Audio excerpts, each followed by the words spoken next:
रत्नागिरी शहरालगतच्या फणसवळ येथे 4 ते 5 गोवंशीय जनावरांचे अवयव आढळून आल्याने परिसरात एकच खळबळ उडाली आहे. हे अवयव प्लास्टिकच्या कापडात गुंडाळलेल्या अवस्थेत सापडले असून ही धक्कादायक घटना समोर येताच स्थानिक नागरिकांनी घटनास्थळी मोठी गर्दी केली. फणसवळे परिसरात जवळपास 4 ते 5 गोवंशीय अवयव बेवारस स्थितीत सापडले. या अवयवांची अवस्था पाहता त्यांचे कातडे निर्दयीपणे काढण्यात आल्याचं प्राथमिक तपासात दिसून आलं. या प्रकारामुळे परिसरात संतापाची लाट उसळली असून या घटनेची माहिती मिळताच रत्नागिरी पोलिसांनी पशुवैद्यकीय अधिकाऱ्यांसह तातडीनं घटनास्थळी धाव घेतली.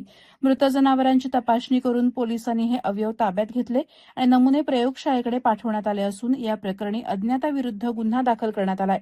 या प्रकरणाची गांभीर्यानं दखल घेत पोलीस यंत्रणा सतर्क झाली असून या गुन्ह्याचा तपास वेगानं सुरू आहे.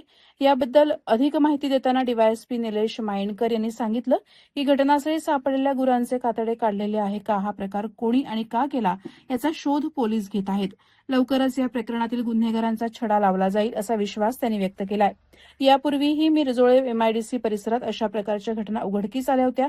त्यानंतर आता पुन्हा एकदा गोवंशीय प्राण्यांचे अवयव सापडल्याने नागरिकांमधून तीव्र संताप व्यक्त करण्यात येत आहे. प्रहार डिजिटलसाठी शुभम पवारसह अनघा निकम मगदूम, रत्नागिरी.